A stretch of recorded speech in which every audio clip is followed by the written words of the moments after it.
This is Bennu, one of Earth's closest planetary neighbors. An asteroid roughly the height of a skyscraper. A remnant from the dawn of the solar system made of carbon-rich rocks and boulders.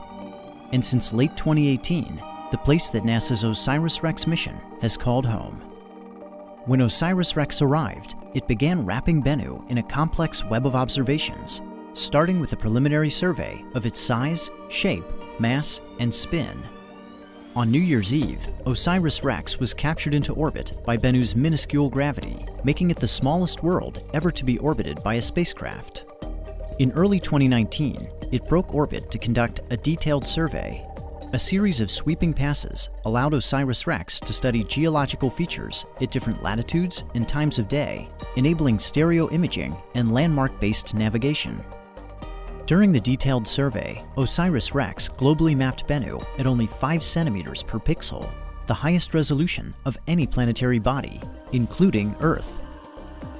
On June 12th, the spacecraft entered a new orbit at an altitude of just 680 meters, setting another record and establishing a home orbit for the remainder of the mission. In September, it began reconnaissance on 4 candidate sample collection sites, potential locations on Bennu to touch down and collect a sample later in the mission.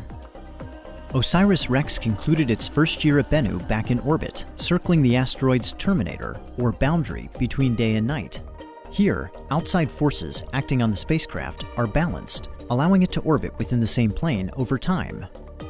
Reconnaissance resumed in early 2020 with close flyovers of the primary sample collection site Nightingale and the backup site Osprey.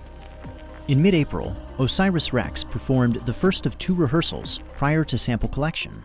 It navigated to a predetermined checkpoint about 125 meters above Bennu, then descended to within 65 meters before backing away. After the checkpoint rehearsal, OSIRIS-REx flew one final reconnaissance sortie over Site Osprey.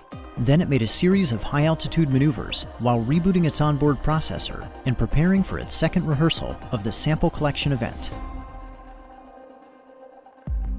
On August 11th, OSIRIS-REx departed its home orbit and made a 4-hour traverse to Bennu's northern hemisphere, retracing its earlier path.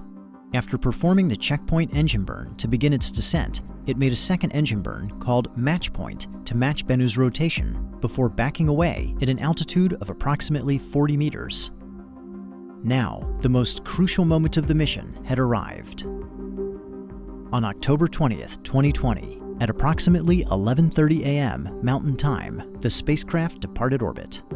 A few hours before, mission controllers on Earth had sent the commands for the Touch-and-Go Sample Collection Maneuver, or TAG. As they watched with anticipation, OSIRIS-REx steered itself to sample site Nightingale, maneuvering toward the small crater at the walking pace of a spider.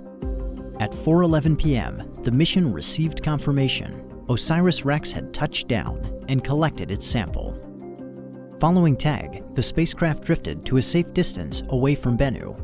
By the end of October, mission controllers determined that it had exceeded its goal of collecting 60 grams of asteroid material. They directed it to stow the sample in preparation for return to Earth. Before departing Bennu, OSIRIS-REx was given one final task. On April 7th, it flew over Site Nightingale to observe how the sample collection event had changed the surface. And with that, OSIRIS-REx had recorded its mark on Bennu and spun the last strand of its web.